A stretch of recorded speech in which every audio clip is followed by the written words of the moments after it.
வணக்கம் உறவுகளே. தமிழ்நாட்டில்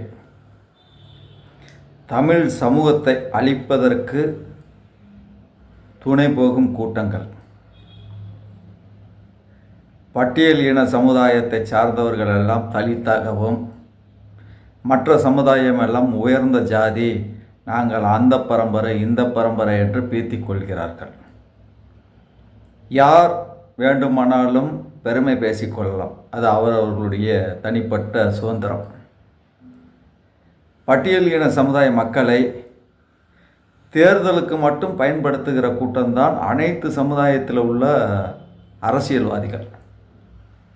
அது அதிமுகவாக இருக்கட்டும், திமுகவாக இருக்கட்டும், பாஜகவாக இருக்கட்டும், காங்கிரஸாக இருக்கட்டும், இன்னும் எத்தனையோ கட்சிகள் இருக்கட்டும், இவர்கள் எல்லாம் தேர்தலுக்கு மட்டும் பட்டியல் இன சமுதாய மக்களை பயன்படுத்துகிறார்கள்.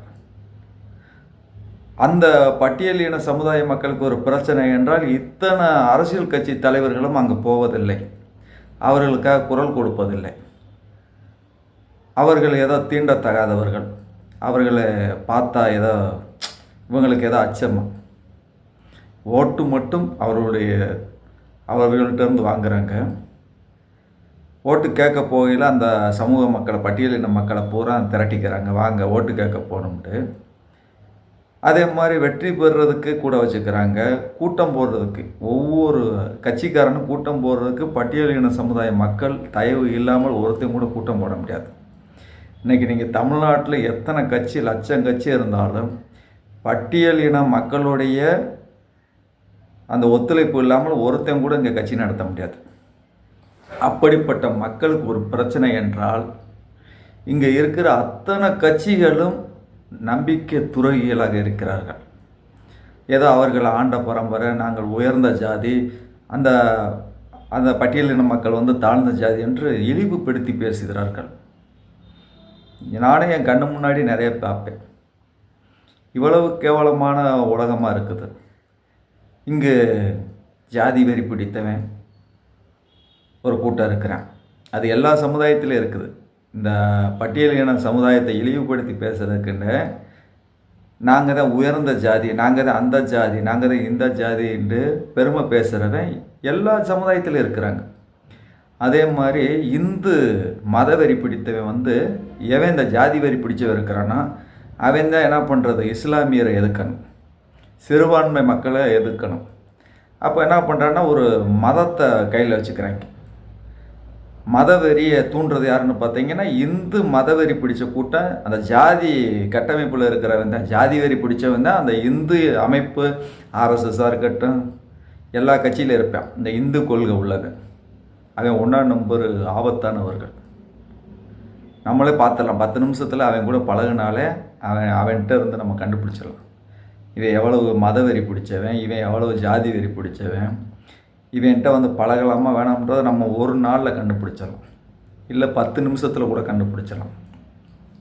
பட்டியலின மக்களை கோயிலுக்குள்ளே விடக்கூடாதுன்றாங்க, ஒவ்வொரு ஊரில் தனி சுடுகாடு ஒன்று வச்சிடுறாங்க, தனி பாதை அமைச்சிடுறாங்க.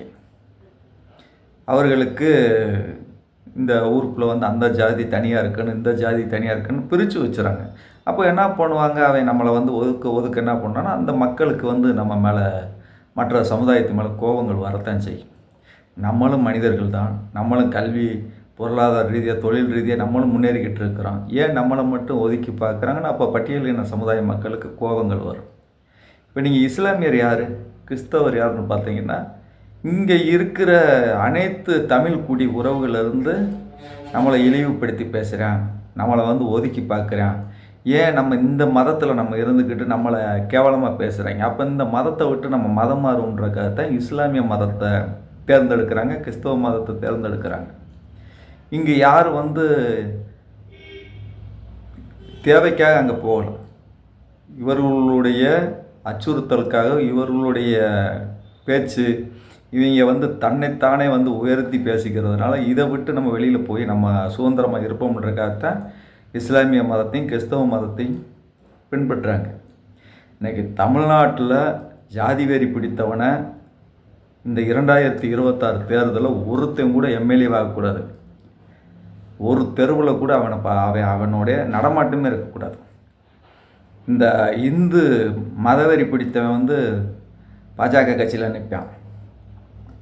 அதே மாதிரி எல்லா கட்சியிலையும் இருக்கிறாங்க. எல்லா திமுக, அதிமுக, பாஜக, காங்கிரஸ்லேயே வந்து இந்து மதவெறி பிடிச்சவனு இருக்கிறான், ஜாதி வெறி பிடிச்சவனு இருக்கிறான். இவங்கள பூராத்தையுமே நீங்கள் களை எடுத்து உங்களுக்கான தேவைகளையும் உங்களுக்கான உரிமையும் ஒவ்வொரு மனிதனும் உருவாக்க வேண்டும். இன்றைக்கி யாதவ சமுதாய இளைஞர்கள்ட்ட போய் கேளுங்க, அவங்களுக்கு அரசியல் தெரியாது. நீங்கள் இப்போ மதுரை கிழக்கு தொகுதியில் அதிகமாக யாதவர் இருந்தால் கூட அங்கே வந்து ஆதிக்க ஜாதி வெறி பிடிச்சி வந்தால் எம்எல்ஏவாக இருப்பேன், அமைச்சராக இருப்பேன்.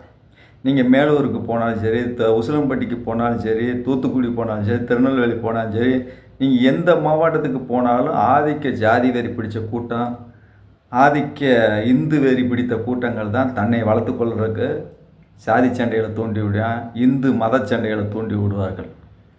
இவர்கள் கூட எப்போதும் பயணம் பண்ணாதீங்க. யாதவ இளைஞர்களே, பெரியோர்களே, தாய்மார்களே, என்னையே உங்களுக்கு பிடிக்குதோ பிடிக்கலையோ, என் கூட நீங்கள் சேர்ந்து பயணம் பண்ணாலும் பண்ணலை என்றாலும் நான் யாதவ சமுதாயத்துக்காக மட்டும் அரசியலுக்கு வரலை. என்னை நம்பி வருகின்ற அனைத்து சமுதாயத்திற்காக நான் அரசியலில் பயணம் பண்ணுவேன். என்னை இந்த யாதவ மக்கள் ஏற்றுக்கிட்டாலும் சரி, ஏற்றுக்கலாலும் சரி, அதை பற்றி நான் ஒரு நாள் கவலை இல்லை.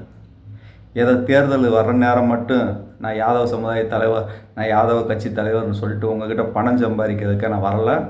அந்த பொழப்பு எனக்கு தேவையில்லை. அது வருவாங்க, தேர்தல் வரும்போது 100 இயக்கங்கள் வருவாங்க, 100 கட்சிகள் வருவாங்க. நாங்கள் யாதவருக்கு அதை செய்வோம், இதை செய்வோம்ட்டு ஏமாற்றி பிழைக்கிற பொழப்பு எனக்கு தேவையில்லை. மக்களுக்காக போராடுவோம். என்றும் உங்களில் ஒருவன். ஏ.கே. பூமிராஜன், தாய்நாடு மக்கள் கட்சி.